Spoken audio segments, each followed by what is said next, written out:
Hey guys, Creator Mom. Happy Friday.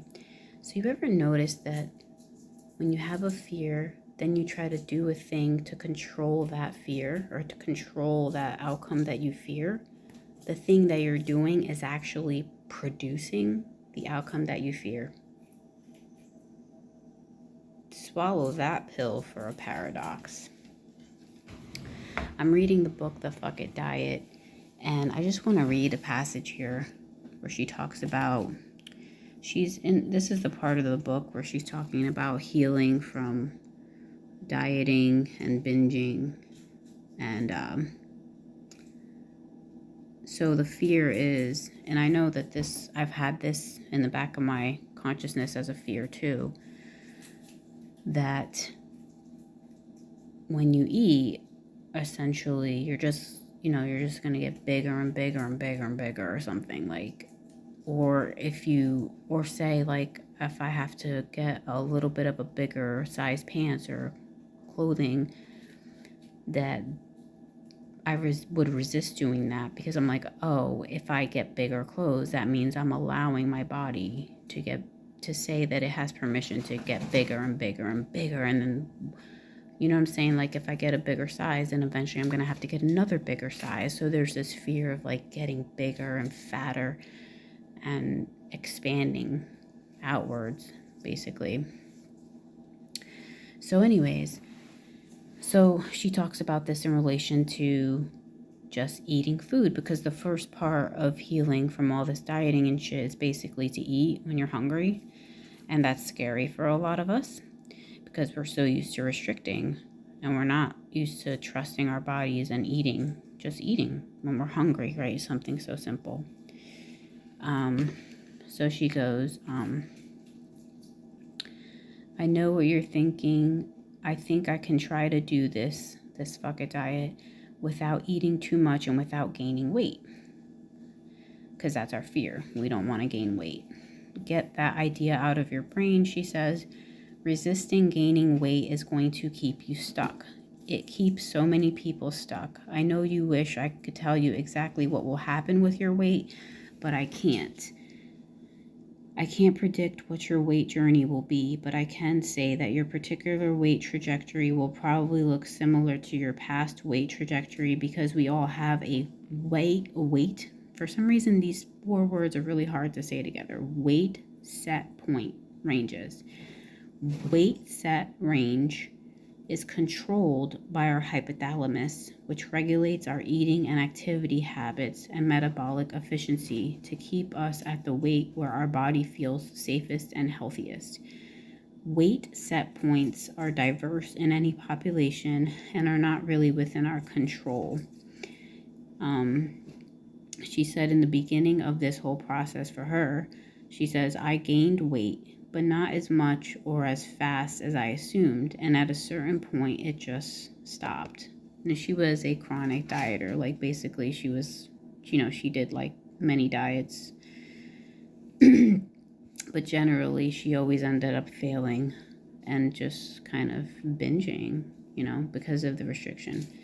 So anyways, she says, I kept eating, but my weight stopped going up. So she's saying she kept eating, but her weight stopped going up. That's the fear right there. Like, no, if I keep eating, I know I'm just going to get as big as a house. So she says, I'd reached the top of my weight set point range. And as my eating and metabolism continued to normalize, my weight went slightly down. Then about a year in of, eating the way she wanted to, eating intuitively or whatever, not restricting herself, I reached a point where it didn't really matter what I did or ate, whether I moved or not. My weight stayed the same, and it has stayed the same for 7 years since, except for subtle, natural, seasonal, or hormonal fluctuations. It completely takes care of itself. Life-changing. Most people who go on the fuck it diet gain to the top of their weight set range, and then eventually, slowly, without trying, fall to the middle of their weight set range and stabilize there. So I think the whole idea is getting stabilized, right? Whichever way that you can eat and eat forever is the way to eat. If you're eating in a way that you're going to fall off and start binging out, it's doing a disservice to yourself, really, is what she's saying. So she says, meaning if you have yo-yoed about 30 pounds in the past, I guess up and down, doing the fuck it diet will probably keep you in a similar range. Same if you yo-yoed 80 pounds. I know that may be a tough pill to swallow, but the important thing is to remember that dieting is the thing that will continually force your weight set point up and up. It is the act of trying to control your weight that encourages your body to put on more and more weight. So if you need to use your fear of a rising set point as a way to encourage you to stop dieting, fine, use it.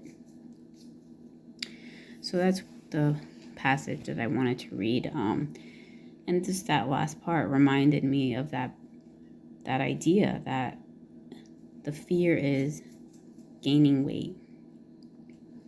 So I'm going to diet. I'm going to be on a restrictive diet because I want to control my weight, or I want to lose weight.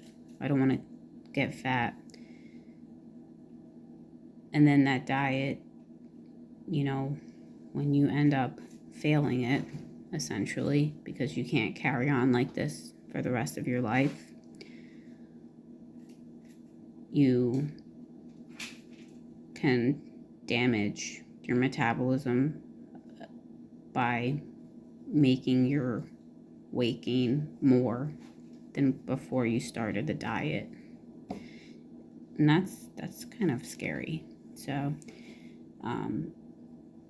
it's something to consider, finding a way to eat where you can do it consistently forever, so that your body has a chance to stabilize and figure shit out.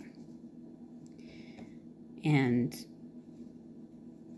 I watched this one lady's video about how her mom took her to Weight Watchers at age 14 because she was gaining weight. Maybe she was chubby, I don't know. And I think it was like 50 years ago or something. And ever since that point, she was dieting and going up and down with her weight her whole life. And it's sad to hear. And it made me think, what if her mother had never put her on a diet or never took her to Weight Watchers? But we have such a fear that the mom feared that if she didn't do something about it, that her daughter would just get severely morbidly obese or something. We blow it up in our minds. We're like, she's just gonna get bigger and bigger and bigger. That's how intense that fear is. Like, oh my God, gotta stop this now. We have to put a stop to it, Well, when at that age, it's probably just like hormonal or something. Who knows, right? I don't know. I guess we all try to make the best decisions we can. But anyways, it's sad. It's sad, which I think starting out kids like that gives them a fixation, And that's how, I was forced to, sit at the dinner table and finish my food when I was like 7 and things like that. And then I remember the whispering of the family was that I was gaining weight, and I did gain weight. I wasn't like severely obese or anything, but I was very chubby when I was in grammar school, like probably like 5th, 6th, 7th, 8th grade. But yeah, the word was like, oh, like my mother and my stepfather, they were telling like, you guys made her overweight because you guys forced her to eat, That was their thoughts about it. So it's a very, emotional and, very emotional thing. So yeah, may we all heal from that crap. Have a great day, everyone.